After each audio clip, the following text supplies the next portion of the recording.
Nandito na tayo sa isa sa pinaka-iconic pasyalan dito sa Hokkaido, ang Otaru Canal.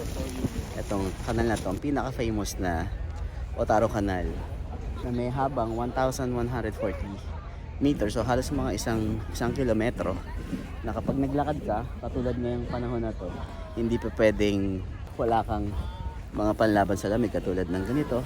Ako nga nakalimutan ko magdala ng glass. Maraming tao nag-enjoy ngayon katulad ng mga mga galing ng China.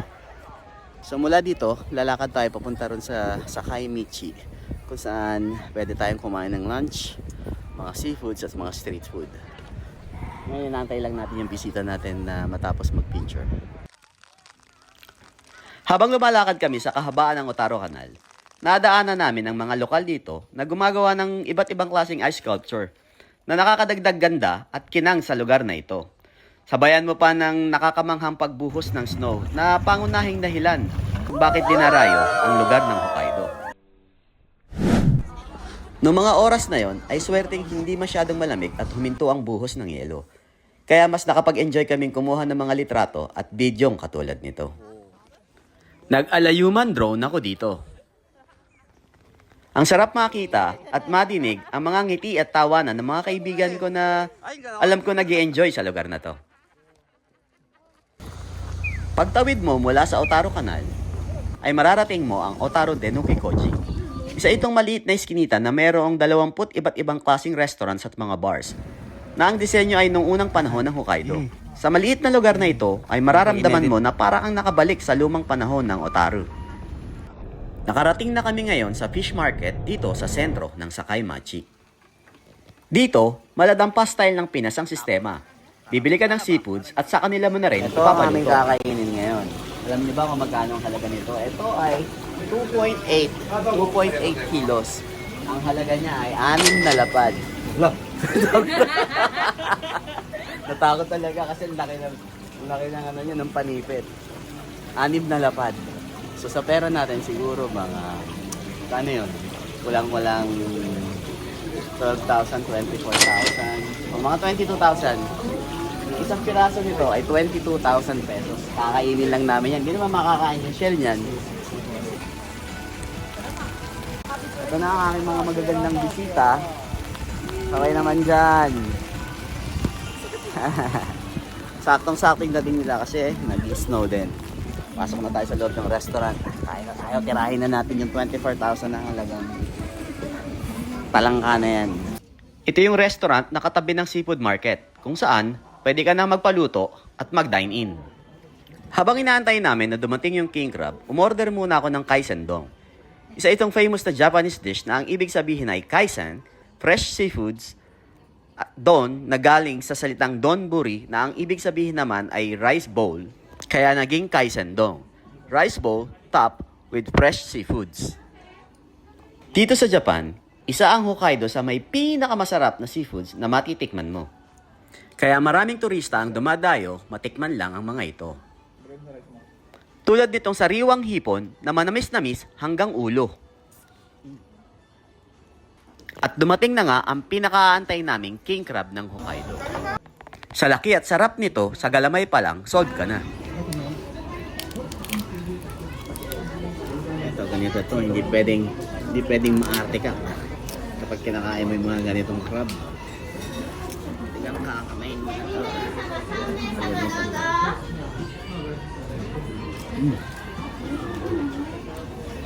Yung mga ganitong pagkain, minsan hindi naman dun sa sarap mo, masarap ang binabayaran mo, yung experience.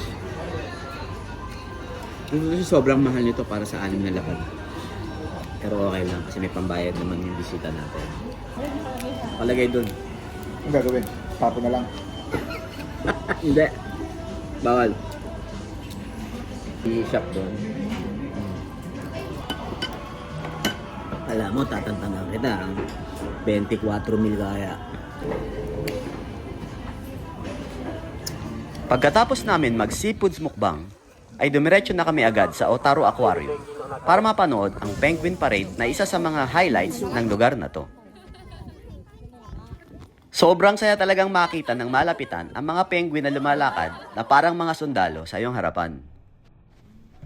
Kaya hindi mo dapat talaga palampasin ang pagkakataon na makita ang mga ito kapag nandito ka sa Hokkaido. Sa mga oras na to ay bumuhos na naman ng malakas na yelo. Kaya tuwang-tuwa na naman ang mga bata. Pati na ang mga isip bata. Ganito kalakas yung ulan ng yelo ngayon sa Otaru. Umubuhos. Hindi mo alam kung pasyal ba to o parusa daw, sabi ng bisita ko. Pero yung mga bata tawan-tuwa syempre. Kawai!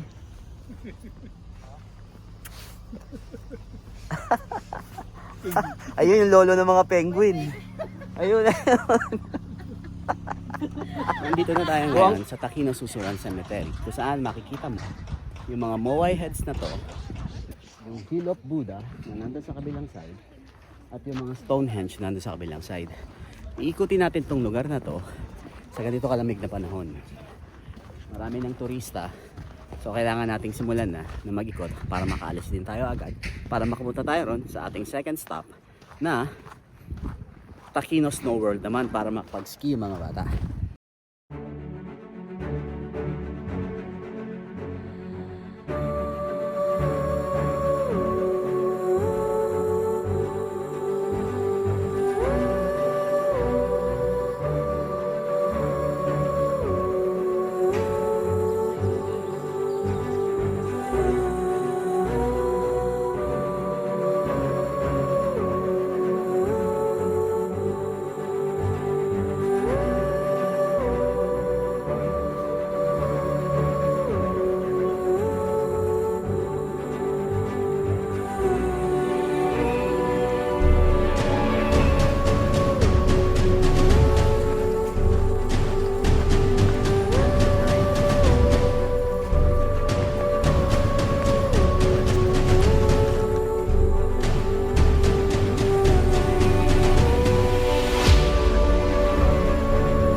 Tapos na nating ikutin itong buong lugar na to, mula dun sa Stonehenge replica, dun kay Buddha, at dun sa mga moai heads. Ngayon, ang next stop natin, medyo nilalamig na yung bisita ko. Magkape lang daw muna kami saglit. Dun kasi merong coffee shop. Dito, coffee shop and restaurant. Pwede ka magpahinga saglit. Habang kumakain ka, makikita mo yung mga moai heads sa bintana. So after dito, after na magkape, diretso na kami dun sa Takino Snow World para mag-ski. Hi ulit! Hi mga kababayan! Ito yung mga nakilala ko kanina ng mga kababayan natin. Travel sila ginagawa. So, pagtapos na magkape, balik ako sa inyo. Pagpasok mo sa restaurant ay sasalubong sa iyo ang isang napakagandang lion sculpture na to, nagawa sa isang malaking troso.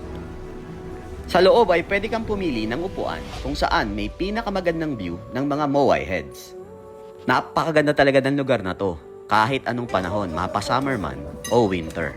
Mas dawa ka na. Tapos na tayo mag-light lunch. Light lang. Paalam na muna tayo dito kay lolo ni Alan Kay. See you again next time.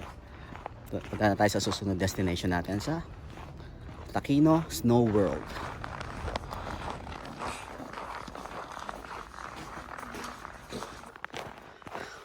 Welcome ulit. Andito na kami ngayon sa Takino Snow World. Pero medyo hindi masyadong okay kasi manipis pa raw yung yelo. Although pwede nang mag snow tubing, kaya lang sa maiksing course lang. Meron kasing mahabang course, tsaka yung parang pwede kang mag-ski ng mga maiksing course lang dito. Kaso, yun nga, hindi pa raw sapat yung yelo para mag-ski. So, try pa rin namin na pumunta dun sa baba para dun sa snow tubing.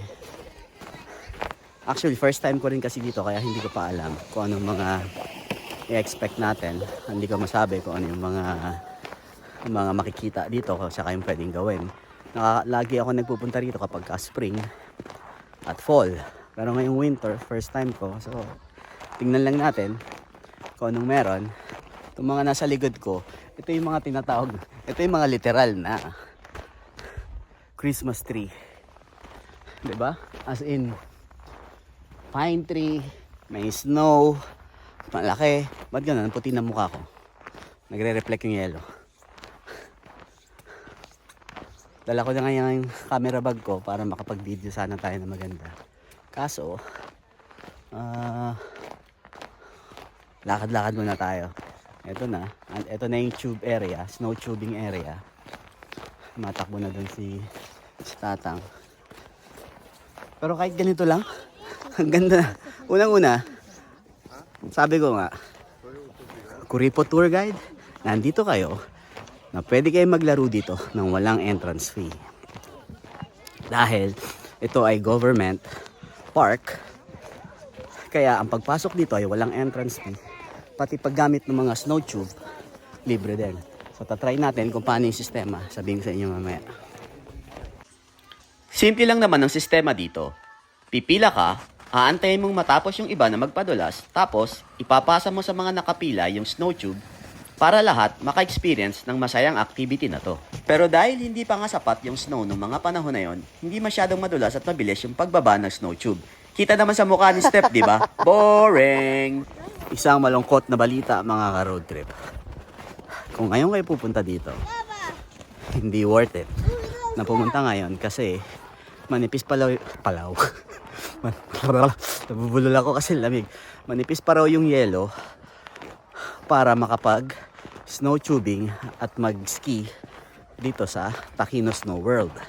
So ngayon, pinatry ko lang yung mga bata isang beses para ma-experience nila, pero lilipat kami. Hanap ko sila na mas magandang lugar. Kaya kung ngayon kayo pupunta, siguro hanggang next week hindi pa okay. May katabi nga kaming bata kanina na nag-snow tubing. Nagre-reklamo, foreigner. English ang sinabi. Ganito yung pagkakasabi niya. It's not worth it, mommy! I've waited so long! Just for that! It's not worth it! Ganun siya. Malditong bata. Hindi ko lang nakunan eh. Kasi biglaan lang yan. Tapos wala na, nag-tantrums na. Yung tantrums niya ganito. No, mommy, no! Ito yung mahabang course ng snow tubing.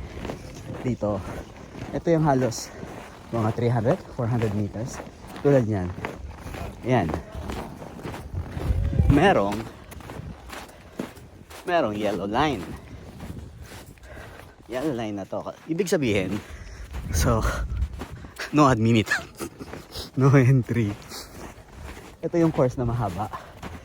Hindi pa nila pinapagamit kasi kulang nga daw yung yelo.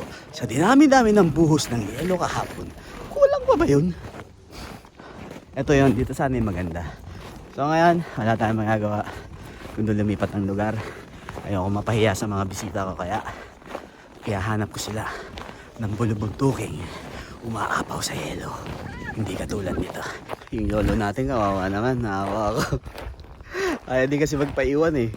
Siyempre, ayoko din naman siyang iwan. Gusto ko kasama din siya. Kaya alam ko nilalamig na yan, pero alam mo naman ng hapon, matiisan. Ganun talaga. Maganda rin ito kung gusto mo lang makakita ng mga yelo, mabulubunduking yelo. Pero okay lang sa'yo na hindi na makapag-games o makapag-ski. Pwede ka na dito kasi unang-una, walang bayad. Libre. Ako pa, siyempre dating ko kayo sa libre.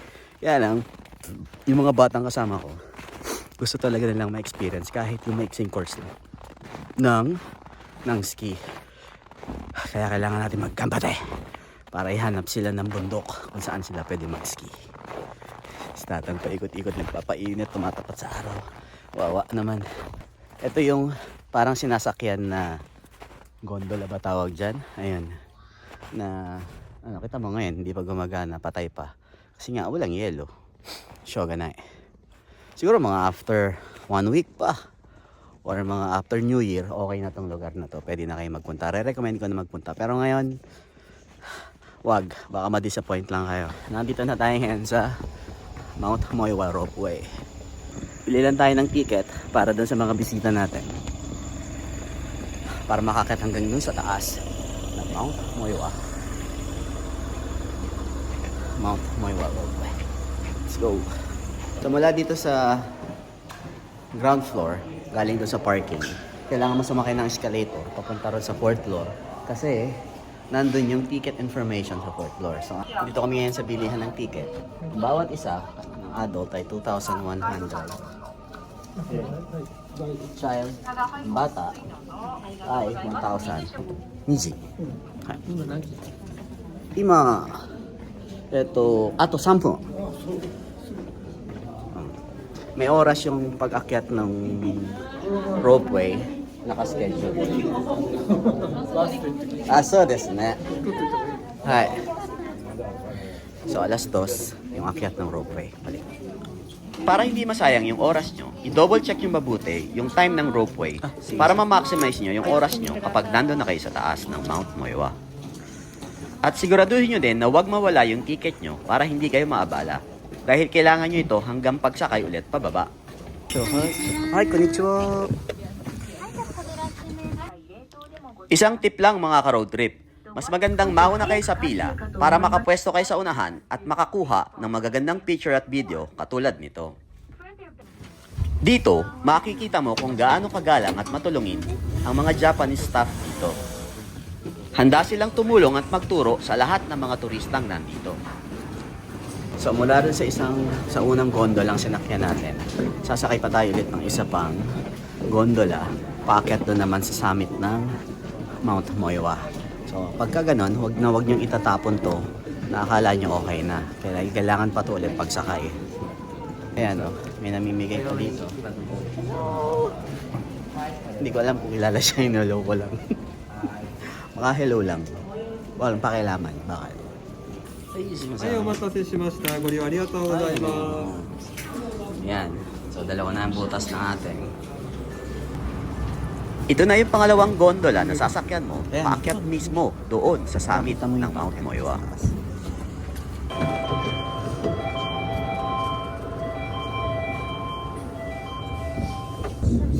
Sobrang ganda talaga ng lugar na to.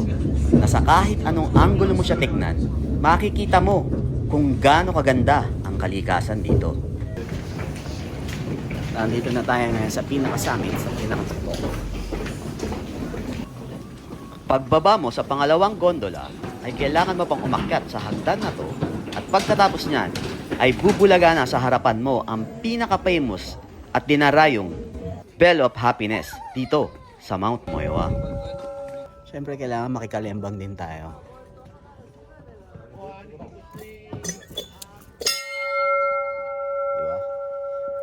Basta tayo para iba naman.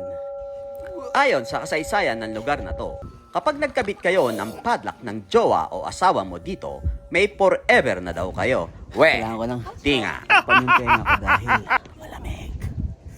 Simoy ng hangin. Ito ang 360 degrees view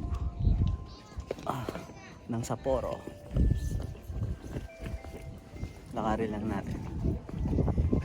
Pagka ganitong hapon na mahangin na, hindi kita tatagal ng sobrang matagal dito. Kahit sobrang ganda ng lugar kasi masyadong malamig. Sama tayo sa kabilang side.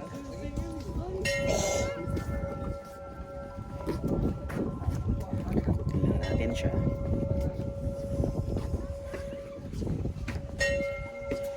Yung mga matatanda nandun, nagpapainit na sa loob. Ikutin natin siya. Hindi pwede umabot dun sa kabila. Patay din sa may hagdan. Timing ang pagpunta namin dito dahil magandang panahon at hindi masyadong maulap. Kaya kitang-kita namin ang halos kabuuan ng buong Sapporo. Mamaya ang konti, magyayaya na yung mga yan. After nila mag-picture kasi masyado na malamig yung hangin. Pero yung mga bata talaga, tulad ni Step, parang hindi giniginaw. Okay lang sa kanya. Wala pang cover ang tenga niyan.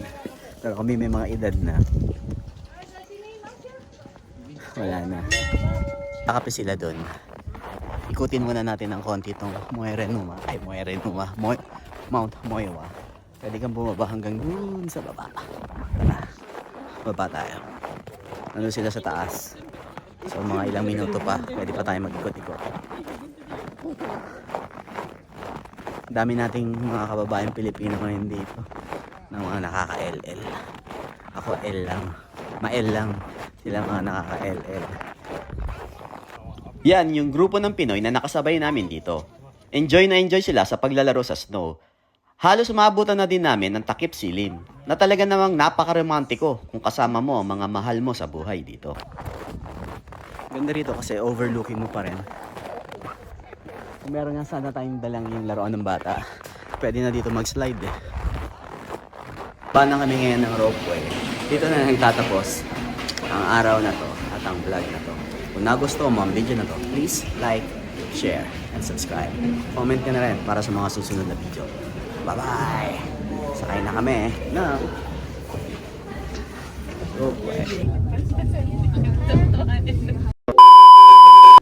Teka, may nakalimutan pala ako sabihin. Kung nagustuhan mo ang Hokkaido Day 1 vlog na to, abangan mo na rin ang Day 2 vlog nito dahil sa Noboribetsu naman kami dumayo. Hanggang sa muli, bye-bye!